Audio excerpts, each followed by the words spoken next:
السلام عليكم ورحمة الله وبركاته.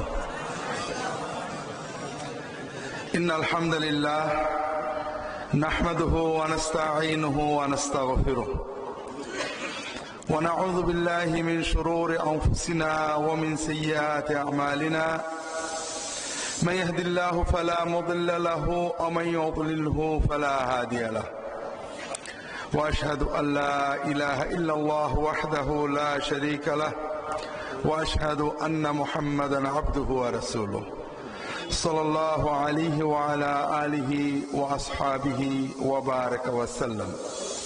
أما بعد, আপনারা দীর্ঘ সময় দিনের অনেক কথা শুনেছেন। আল্লাহর দিনের জন্য, মসজিদের জন্য অনেকেই আলহামদুলিল্লাহ সাহায্য সহযোগিতা করেছেন। আমি অল্প কিছু সময় আপনাদের সামনে কিছু কথা বলার চেষ্টা করব। আল্লাহ তাআলার কাছে আমরা দোয়া করি যে কথাগুলো বললে শুনলে আল্লাহ তাআলা খুশি হন, সেই কথাগুলো বলার এবং শোনার তৌফিক আল্লাহ তাআলা আমাদের দান করুন, আমিন। প্রথমেই এই মসজিদের আদায় নিয়ে কয়েকটা কথা বলি। এক নম্বর হলো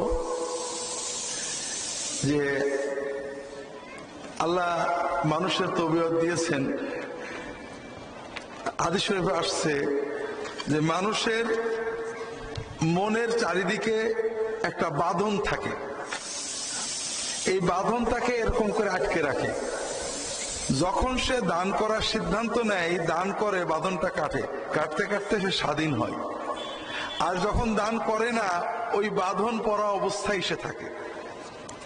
অন্য হাদিসে আসছে, রাসূলুল্লাহ বলছেন প্রতিদিন সকালে আল্লাহর দুজন ফেরেশতা জমিনে আসেন।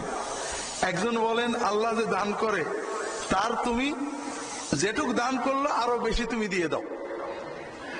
আর একজন বলে আল্লাহ যে দান করে না, জমায় রাখে, তার জমানোটা নষ্ট করে দাও। 3 নম্বর হলো বাস্তবতা হলো কি জানেন, আমি নিজেও চাইতে পারি না, আলহামদুলিল্লাহ আমারও কিছু প্রতিষ্ঠান আছে, আল্লাহ চালান। তবে বাস্তবতা হলো যে আল্লাহর কোনো কাজ বসে থাকে না, থাকে নাকি? থাকে না।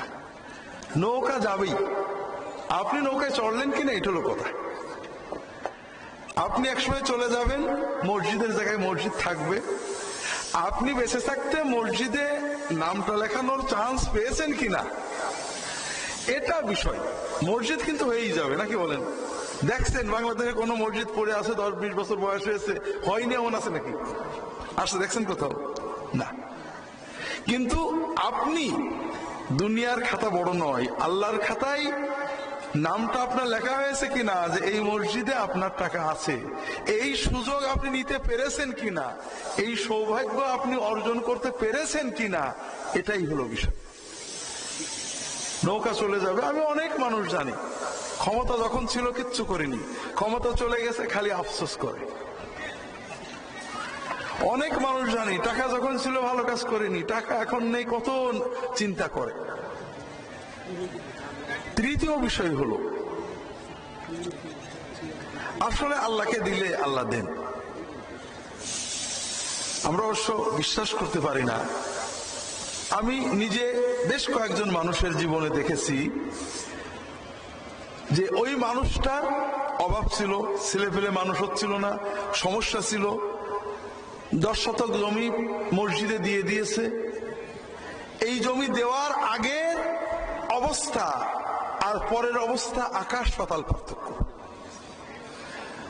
আমি দেশে আসছিলাম অনেক নিয়ত করে, দিনের কাজ করব, বিশ্ববিদ্যালয়ে চাকরি করব, আল্লাহ দিলে পয়সা পাবো, নিজের পয়সায় কাজ করব, চাইতে তো তেমন পারি না। তো দেশে এসে দেখলাম বিশ্ববিদ্যালয়ে যে বেতন পায় 15 দিনও চলে না, আল্লাহর কাজ করবো পেটই চলে না। অনেক বছর হয়ে গেল, 98-তে আসছি, 2010, 12-13 বছর কিচ্ছু করতে পারলাম না। অর্থাৎ কিছু ওয়াজ নসিহত এবং বই লেখা আর চাকরি করা ছাড়া মৌলিক কোনো কাজ আমার দ্বারা হলো না। তখন চিন্তা করলাম কাজ তো আর হবে না, মরে গেলে তো যা সামান্য 1 শতক জমি আছে ছেলে পেলে নিয়ে নেবে। অন্তত অল্প কিছু জমি আল্লাহর জন্য রেস্ট্রি করে রেখে যায়, যাতে মরার পরে ছেলেরা দখল করতে না পারে। বিশ্বাস করেন, যেদিন জমি রেজিস্ট্রি করলাম ওই দিন রেজিস্ট্রির টাকা আমাদের ছিল না। রেজিস্ট্রি করার পর থেকে আজ পর্যন্ত ওই জায়গায় কনস্ট্রাকশনের কাজ বন্ধ হয়নি। আলহামদুলিল্লাহ। প্রায় 4 বছর হয়ে গেল। 11 শুরু থেকে 11, 12, 13, 14 শেষ হয়ে গেল। কথা বুঝেছেন? 4 বছরে 1.5 কোটি টাকার বেশি সেখানে বিল্ডিং এর কাজই হয়েছে। সেখানে অনেকগুলো প্রতিষ্ঠান হয়েছে, মাসে প্রায় 3 লক্ষ টাকা খরচ হয়। বিল্ডিং প্রতিষ্ঠান দেখলে লোকে বলে যে বিদেশি টাকা। বিশ্বাস করেন, বিদেশের একটা পয়সাও নেই। এই বাংলাদেশের মানুষেরাই, আমার সুন্নতের মহব্বতকারী মানুষেরাই, আপনাদের মতো মানুষেরাই এই টাকা দিয়েছে এবং দেয়। তবে এটার কথা বলছি না, আমি আমার কথা বলছি যে এই কাজটা শুরু করার পর থেকে আল্লাহ আমার জীবনে, ব্যক্তিগত জীবনে, পারিবারিক জীবনে আল্লাহ অনেক অভাবনীয় বরকত দিয়েছে। আমার জন্য মনে হয় আল্লাহ বসেছিল ও কিছু করে কিনা, ও করলে আমি শুরু করব। তো এই জন্য ভাইরা, আল্লাহর সাথে বিজনেস করবেন, মাহফিলেই দিতে হবে তা নয়। আমি আমার জীবনের অভিজ্ঞতাকে বলছি, আল্লাহকে দেবেন, আমাদেরকে না, আল্লাহকে দেবেন, আল্লাহ বাড়িয়ে দেবে। আল্লাহর ওয়াদা কখনোই ব্যর্থ হয় না।